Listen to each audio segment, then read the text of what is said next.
Good evening. कैसे हो आप लोग सब? आई होप आप लोग अच्छे हो गए। मैं भी बहुत अच्छी हूँ। बच्चे आ चुके हैं स्कूल से, ये भोजन पानी चल रहा है और ये राधिका के चीक्स पे देख रहे हो आप लोग। मैंने आज इस पे इतना प्यारू प्यारू किया है दिखाओ राधिका। ब्लश लग जाएगा। केरी मिष्टी केरी ब्लश। अभी मिष्टी के हेयर वॉश करे हैं आज। कल मेरा प्रोग्राम। हाँ ये देखो, बहुत टाइम लगता है दोस्तों इसके हेयर वॉश करने में। मेरे नाक में सावन चली गई। क्यों? इनने ना मेरे मुंह पे ऐसे करा, मेरे नाक में सावन चली गई। तो अब इतने बड़े बाल हैं, बड़ी मुश्किल से साफ होते हैं। आपको बताऊं, कंडीशनर अलग करना पड़ता है, शैम्पू अलग। बहुत माइल्ड शैम्पू इसके बालों में मैं यूज करती हूँ। और एम कैफीन का कंडीशनर। हाँ बस, ज्यादा कुछ ऐसा नहीं, हार्ड वाला डब वाला शैम्पू बिल्कुल भी नहीं, है ना। तो आप लोग अपने बच्चों का ऐसे ही ख्याल रखा करो बालों के लिए। और राधिका का भी हम ऐसे ही करते थे, लेकिन क्या करें, राधिका के बाल तो झड़ गए। पैंट गीला हो जाएगा मिष्टी का। तो राधिका के चल रहा है भोजन। राधिका कुछ बोलोगी? क्या? कुछ बोलोगी? आ जाओ सब। क्या किया मम्मी ने? क्या किया है मम्मी ने? पता कभी कभी आप लोगों को भी है ना अपने बच्चों पे किसमिसी छूटती है क्या? मुझे जरूर बताना। मुझे तो बड़ा प्यार आता है जब राधिका आज हमें से कह रही थी काले हैं तो क्या हुआ दिल वाले।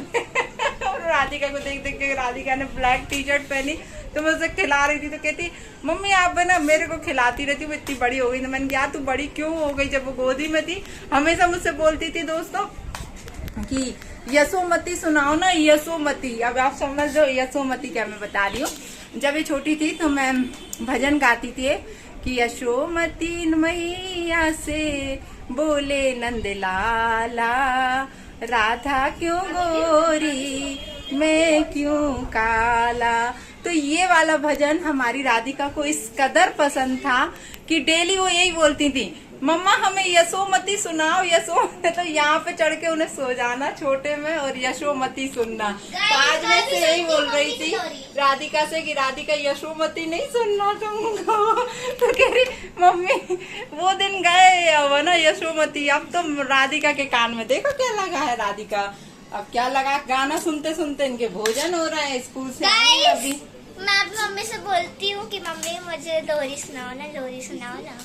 अच्छा। और मम्मी की गोदी में आके चिपक से सो जाती हूँ। तभी मिष्टी के बाल अच्छे से सूख जाए बेटा, सुखा लो। कल इनका डांस है 5 सितंबर टीचर्स डे। कौन से वाले गाने पे करी मिष्टी? अब वो मैं ना नहीं बता। तो चलिए दोस्तों, इन लोगों की गपशप तो चलती ही रहेगी, राधिका मिष्टी की। और स्कूल से आती है तो इतनी देर से अलग रहती है तो कुछ ज्यादा ही प्यार आता है उनके ऊपर। सुबह से तो काम में लगे रहते हैं, लेकिन जैसे ही वो आती है तो किसमिसी छूटती है मेरे को। तो मैं कहती कि मम्मी मेरे पीछे, मैं मिष्टी के पीछे पीछे भागती तो मिष्टी और दौड़ लगा के आगे भागती है। पर अच्छा लगता है मेरे लिए, तो मेरी बेटियां ही है ना, और कौन है। इवन मैं कई बार मम्मी के भी ऐसे कर देती हूँ तो मम्मी कहती है क्या मंजू तो मुझे छेड़ती रहती हो। पर अच्छी लगती है। मम्मी से कहती मम्मी आप गोलू मोलू जैसी लग रही हो, बिल्कुल गोलू मोलू जैसे चीक्स लग रहा है। क्या करें, इन्हीं लोगों के साथ मस्ती करती हूँ मैं, और क्या। और अच्छा भी है, हंस के ही रहना चाहिए। क्योंकि कई बार तो लोग ऐसा बोलते हैं ना कि मैडम आप तो इतना हंसती रहती हो, फिर क्यों बोलती हो कि आपको इतना दुख है। तो एक बात बताऊँ दोस्तों आप लोग को, अंदर की बात बता रही हूँ, रोऊंगी नहीं मैं, कि जो जितना हंसता है ना उसके अंदर उतना ही तूफान होता है। मैं आपको बताऊं, वो कोशिश ये करता है कि सबके सामने हंस के रहे, सबके सामने मुस्कुरा के रहे, लेकिन अंदर वो जानता है कि उसके अंदर कितना तूफान चल रहा है, जो शांत होने का नाम ही नहीं ले रहा है। बरसों हो गए दोस्तों, बरसों हो गए। क्या पता कब शांति मिलेगी, मुझे भी नहीं मालूम है कि कभी लाइफ में शांति मिलेगी भी कि नहीं मिलेगी, कि ऐसे ही मेरा जीवन निकल जाएगा, कुछ नहीं पता। क्योंकि इन सब के सामने तो मैं मस्ती करती रहती हूँ बहुत, कि चलो यार थोड़ा सा भी इन लोग को एहसास ना हो कि लड़की को कुछ है, प्रॉब्लम है मम्मी पापा को, कि उन्हें यही लगे कि मैं खुश हूँ, हमेशा खुश हूँ। और दिखावा भी मैं यही करती हूँ कि मैं बहुत खुश हूँ। खैर ये तो मेरी आदत है, बहुत जल्दी आंसू निकल आते हैं दोस्तों मेरे, क्या करूं। बहुत कुछ चलता है दिमाग में, शांत नहीं रहता मेरा मन में, आपको बताऊं, क्योंकि समझ में नहीं आता ये सारी मुसीबतें कब खत्म होंगी, कभी होंगी कि नहीं होंगी, कि मेरी तो चिता के साथ ही जलेंगी। मुझे तो कभी कभी ये लगता है, आज इतनी साल की हो गई लेकिन कंटिन्यूअसली कभी ऐसे सुख का दिन नहीं देखे दोस्तों। फिर कोई प्रॉब्लम, फिर कोई प्रॉब्लम, प्रॉब्लम पे प्रॉब्लम खड़ी होती रहती है मेरी लाइफ में। इसलिए ये चीज जज मत करो भी सामने वाला यदि आपके सामने हंस रहा है तो उसकी जिंदगी में कोई दुख नहीं होगा। सबसे बड़ा दुख तो आप लोग समझ ही सकते हो कि क्या है मेरी लाइफ में। आप लोगों से कुछ भी चीज हाइड नहीं है दोस्तों, सारी चीजें आपके सामने खुली किताब की जैसी हूँ मैं, सब कुछ आपके सामने रखा हुआ है। जो होता है आपके सामने रख देती हूँ खोल के।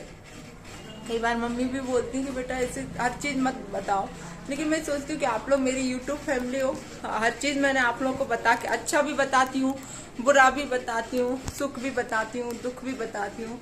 जो होता है सारी चीजें आप लोग के साथ शेयर करती हूँ, क्योंकि मैं नहीं चाहती कि मैं आप लोग से कुछ भी चीज हाइड करूँ, क्योंकि लोगों के मुंह है जरा में चलने लगते हैं। लोग ये सोचते हैं कि क्या पता क्या है क्या नहीं है। और मैं तो सबसे यही बोलती हूँ कि यदि आप लोग को थोड़ा सा भी मेरे को लेके डाउट है ना, विदिशा आ जाओ, हर चीज आपको पता चलेगी। क्योंकि लोग बहुत बकबक करते हैं, लोग बहुत बोलते हैं, जिनको बोलना है वो बोलता रहे, मुझे कोई फर्क नहीं पड़ता है। जितना मुझे बदनाम करना है करते रहो, मुझे कोई फर्क नहीं पड़ता है। ऊपर वाला मेरे साथ है, बस भगवान उसका हाथ बना रहे। और मुझे इन सब से क्या करना है, ये तो एक है ना, भगवान के आगे छोटे मोटे कीड़े हैं, सच बोलूं तो मैं, जो रेंग रहे हैं और कुछ नहीं कर रहे, दूसरों की लाइफ को बर्बाद कर रहा है। बस यही हो रहा है और कुछ नहीं हो रहा है दोस्तों। खैर, ध्यान रखिए कि जो हमेशा हंसता रहता है उसके पास ऐसा नहीं है दुख नहीं होंगे, दुखों के भंडार हैं, है ना। कई आपने भी देखे होंगे, आपके आजू बाजू आस पास ऐसे लोग होंगे जो खूब हंसते हैं, लेकिन हर हंसी के पीछे कुछ ना कुछ तो रीजन होता है यार, कि वो क्यों इतना हंस रहा है, क्यों इतना मुस्कुरा रहा है, क्यों हंसने की कोशिश कर रहा है, सबके सामने क्यों अच्छा बनने की कोशिश कर रहा है।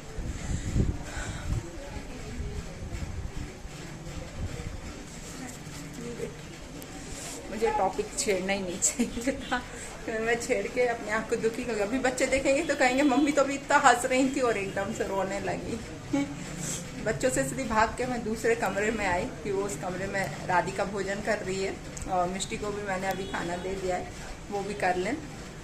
तो अभी उन लोग की कोचिंग का टाइम हो जाएगा, 4 बजे दोनों कोचिंग चली जाएंगी। और आज से मेरे तो स्टूडेंट भी आना है दोस्तों, तो मेरा क्लास भी चालू रहेगा, तो टाइम कहाँ मिलने वाला है। इसलिए पता है बिजी लाइफ बहुत अच्छी है दोस्तों, जितना बिजी रखोगे ना अपने आप को, उतना सब चीज़ों से दूर रहोगे। सच बोल रही हूँ, अपने आप को जितना बिजी रख सकते हो रखो, किसी भी काम में ऐसा इन्वॉल्व रखो, इतना इन्वॉल्व कर दो कि आपके दिमाग के जो है ना, क्या बोलना चाहिए, घोड़े कहीं ना दौड़े, है ना पास्ट की साइड, ना प्रेजेंट में, ना फ्यूचर में, कहीं ना दौड़े, शांत मन शांत रहे आपका बस। तो बहुत जरूरी है मन को शांत रखना, बहुत जरूरी है, क्योंकि ये जो तूफान उठता है ना, कभी कभी ऐसा लगता है ये लेके बहा के ना ले जाए मुझे। चलिए दोस्तों, मैं अभी कुछ भी नहीं बोल पाऊंगी। मैं कभी कभी बहुत सैड हो जाती हूँ, बहुत ज़्यादा, जो कि मुझे नहीं होना चाहिए, क्योंकि मैं कमज़ोर नहीं हूँ, मुझे भी मालूम है। मैंने इतना गुस्सा है और अब तो आदत भी हो गई है मेरे को, हैबिचुअल हो गई इन सब चीज़ों की, कि मुझे कमज़ोर नहीं बनना है दोस्तों, बिल्कुल नहीं बनना। कोशिश यही करती हूँ मैं हमेशा, और आप सब तो हो ही ना मेरे साथ, वो मेरे पेरेंट्स हैं, मेरे बच्चे हैं, और मुझे क्या चाहिए।